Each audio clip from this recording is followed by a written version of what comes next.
This video is for view-only users and showcases a variety of key features. Sign in. If Arrow's view-only access has been granted to you by your company administrator, they will forward you a link to the URL for your company's Arrows environment, as well as a username and temporary password. Simply click the URL link to the environment and a login dialog will open. Enter your username and temporary password and you will be directed to create a new password. Then, sign the terms of service and the production schedule will appear. Production schedule. The production schedule will open to the last published version of the schedule. You can see the published date and time in the upper right corner of the schedule. The schedule will open to the default loadout view that was determined by the administrator. Loadout views will be explained in further detail later in the training. Calendar navigation. To navigate around the calendar, click the left-right arrows located on the toolbar at the right of the page to jump increments in the past and future on the schedule. You can also click the calendar button to go to a specific date on the schedule. Double-click on the button to go back to the current date. To scroll the schedule vertically, use the mouse wheel. To scroll horizontally, use Shift plus the mouse wheel. You can also use the scroll bars at the bottom of the page for horizontal and the right of the page for vertical. View event. To open and view an event on the schedule, left-click on the event, and the View Event dialog will open.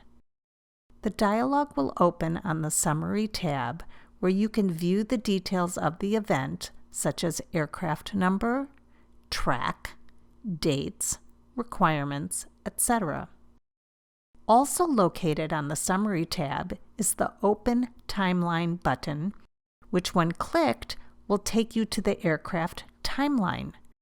The aircraft timeline calendar will open, and you will see that all scheduled events and requirements are below the line, and the unscheduled requirements are above the line.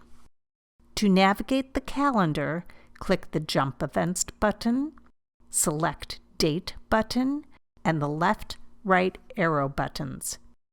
To export the timeline to Excel, click the Export Timeline button located on the bottom right of the page. Click the browser back arrow to return to the schedule. Opening an event again, select the Planning tab to view labor hours required details if applicable.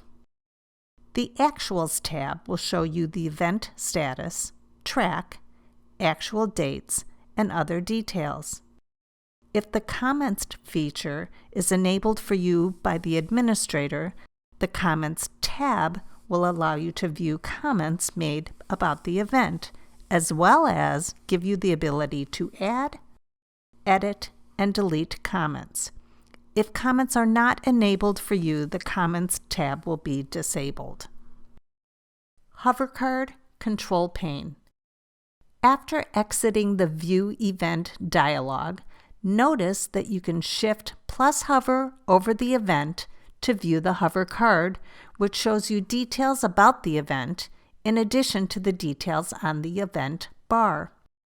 Another option you have with the event is to right-click the event to open a control pane at the bottom of the page. If you slide the Highlight toggle, it will highlight every occurrence of that aircraft on the schedule. To jump to each event, click the button just below the Date button. This button will show the number of events for that aircraft, and every time you click, it will take you to the next event on the schedule for that aircraft. Loadouts Calendar Interface. Loadouts are simply a combination of settings that create a schedule view. The Loadout button on the toolbar will show the loadout view or views that have been determined by the administrator, and the production schedule will always open to the default loadout view that has been set by the administrator. Loadout views can be customized by view-only users through the calendar interface, but cannot be saved. To customize a view, click the Calendar Interface button on the toolbar. The interface will open to the Search tab. In this tab, you can sort tracks by vendor, location, etc. You can filter tracks by vendor, location, etc. And you can highlight events by aircraft, model, requirement, etc. In the View tab, you can adjust the time frame view and view schedule by either tracks or aircraft. In the Data tab, and if there is capacity data loaded, you can view capacity data by vendor and view labor hours by remaining, required, and totals. There is also a toggle to show or not show the capacity graph. In the Tracks tab, you can check or uncheck which tracks to view on the schedule. There is also a toggle to hide empty tracks or hide deleted actual tracks. In the Layout tab, you can set the data that is seen on the event bar and the Hovercard. To edit the event bar data options, simply drag and drop a data option from the slot options to the active slots. To set the data for the Hovercard, slide the Edit Hovercard toggle, then drag and drop the options.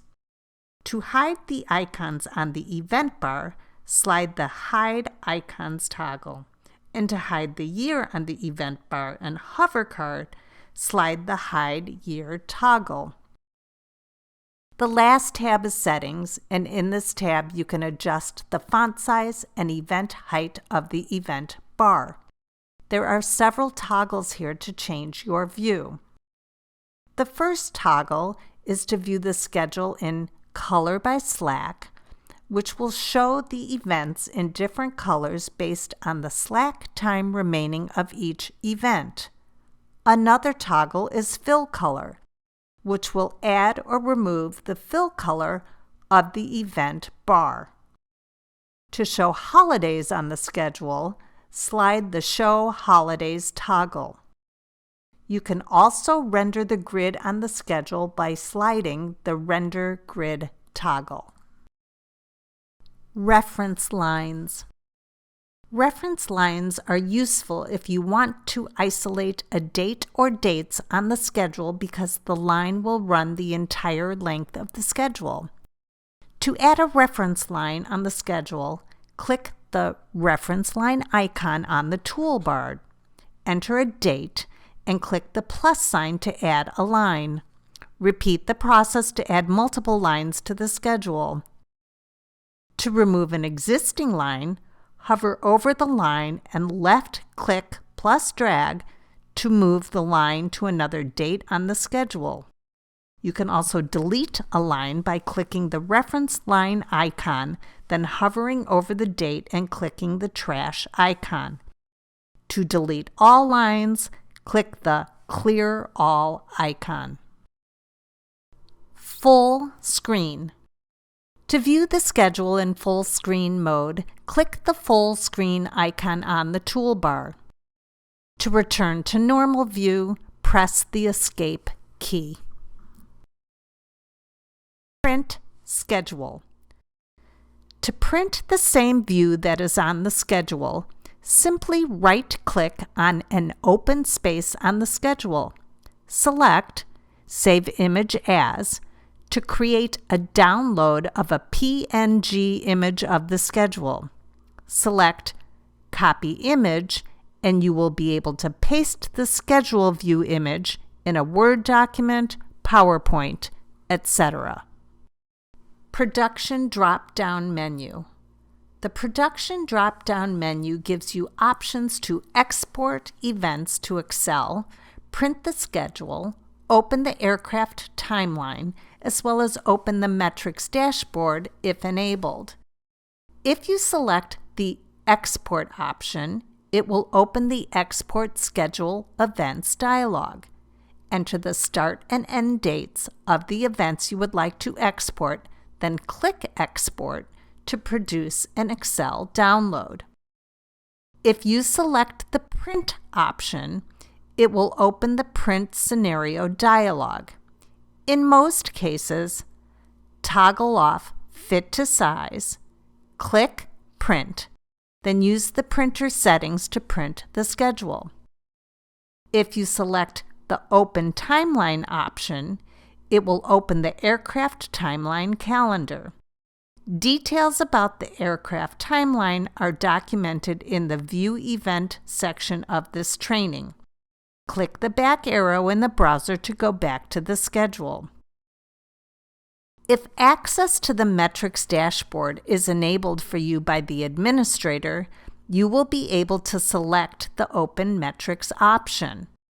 If Metrics Dashboard is not enabled for you, the Open Metrics option will be disabled. Settings. To open the Settings menu, click the Settings icon in the upper right corner of the page. Select Documentation to access documentation articles and support. When you access documentation for the first time, you will need to set up your login using your company email address. Select Log Out to log out of Eros.